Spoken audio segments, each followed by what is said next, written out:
اعوذ باللہ من الشیطان الرجیم، بسم اللہ الرحمن الرحیم۔ آپ دیکھ رہے ہیں اسلامک چینل، اور آج میں آپ کو اچھے روزگار کے حصول کے لیے ایک وظیفہ بتاؤں گی۔ وظیفے کے لیے لازمی یہ ہوتا ہے کہ ہمیں نماز پابندی کے ساتھ ادا کرنی چاہیے،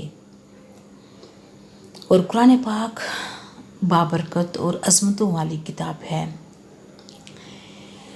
ہر انسان کو ہر نماز باجماعت تکبیر کی پابندی کے ساتھ ادا کیجیے،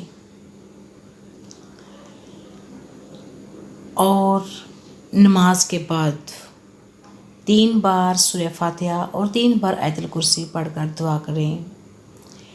انشاءاللہ بہت جلد اچھا روزگار، اچھی نوکری مل جائے گی۔ اگر آپ کو ویڈیو پسند آئے سبسکرائب کریں، لائک کریں۔ انشاءاللہ نیکسٹ ویڈیو میں دوبارہ ملاقات ہوگی۔ السلام علیکم ورحمۃ اللہ وبرکاتہ۔ جزاک اللہ خیرہ۔